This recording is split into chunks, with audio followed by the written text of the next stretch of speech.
How you doing? I'm David Sanchezi, and I'm here to talk about the news of the day.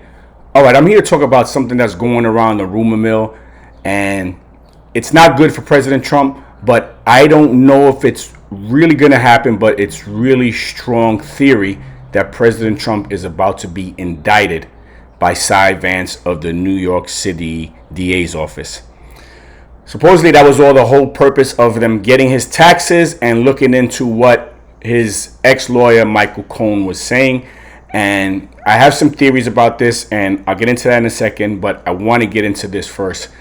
I'm going to read your story here. It's from Politico, and it says, Palm Beach makes contingency plans in case Trump is indicted.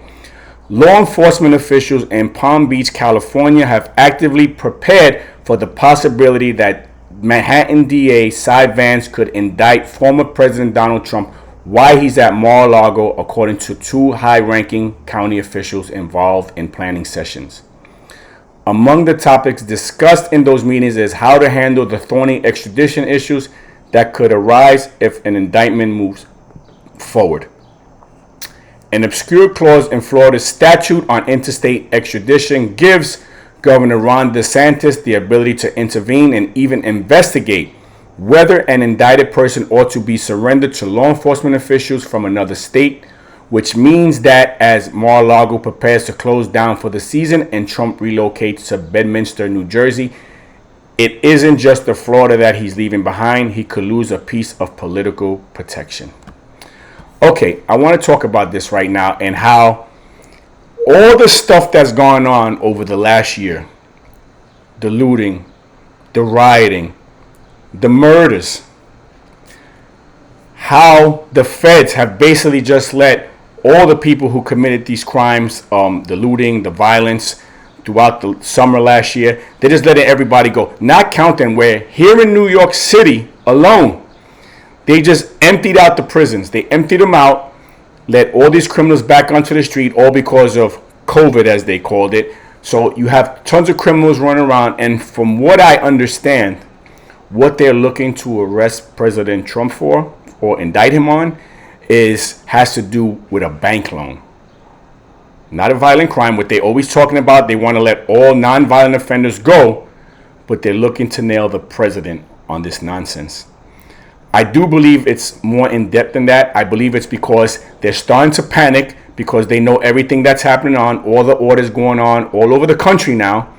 And they're trying to divert attention from what's actually about to happen or what's going to be exposed. So I think this is really what it's about. And the swamp wants to indict him and make him look like a bad guy. This way, when all this is exposed, they're going to try to use that as a talking point against anything that was done against them.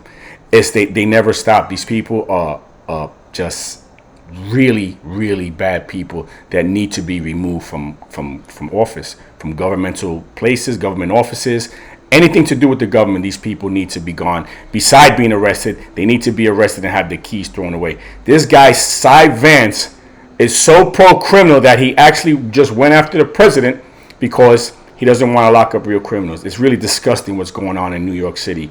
And here we have to worry about the former president of the United States. They're going after Rudy Giuliani. They're going after Trump again like they did before. I was reading where they've never had any time where 3 lawyers belonging to a president were treated and investigated the way they've done to Rudy Giuliani, Michael Cohen, and everything else. So I want to talk about Michael Cohen. Why I think this arrest is bogus.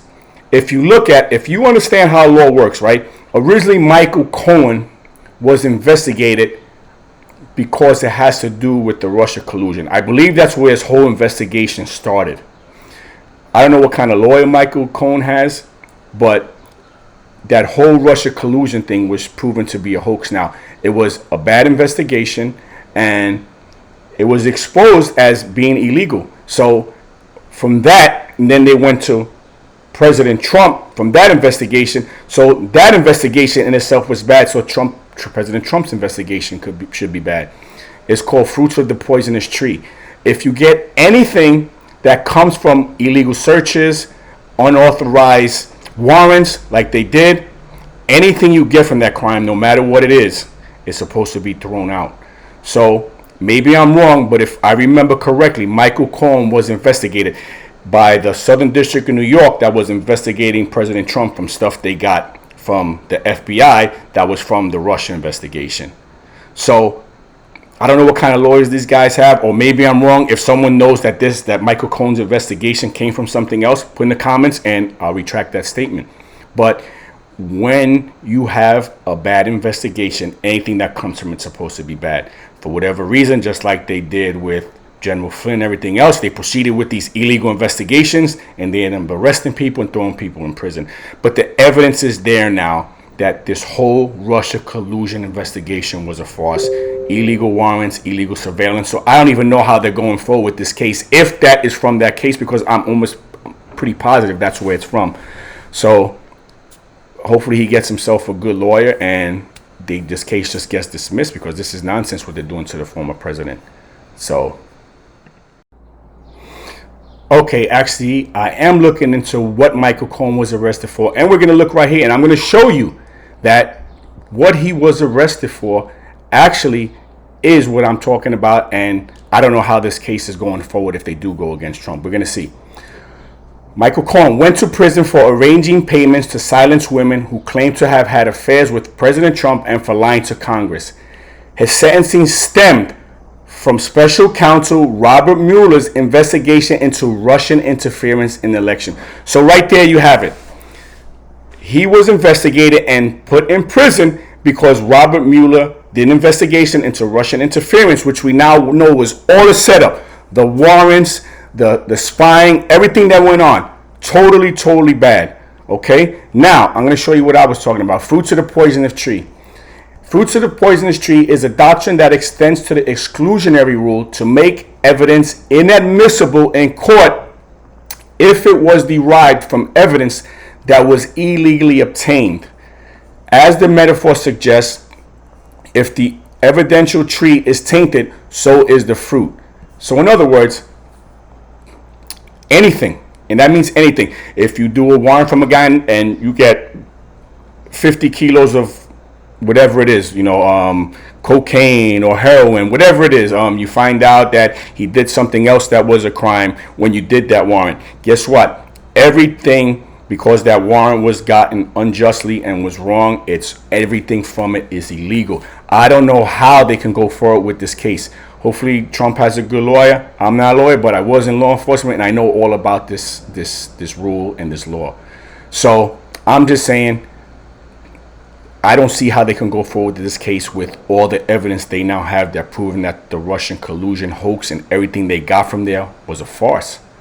So anyway, like I said, I'm not a lawyer. Trump is going to get lawyers that probably cost $700 an hour, and hopefully they use this, because what they're doing to President Trump is just like everything else they've done against him is just illegal, immoral, and this stuff needs to stop. We're at a point in this country where we're doing things that third world nations do, but they're nervous because all this information is going to come out on the audits. Now they have more states doing audits, and I believe this is why they're trying to go to their go-to thing, which is arresting people and try to discredit them and trying to besmirch people's whoever they don't like.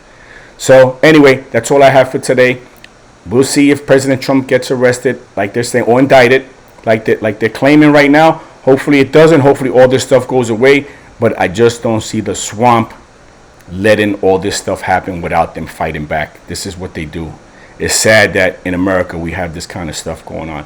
Anyway, thank you for listening. God bless America. God bless all of you. And God bless our president, Donald J. Trump, who has exposed how disgusting our government is, our law enforcement is, our DAs, our attorney generals, you name it.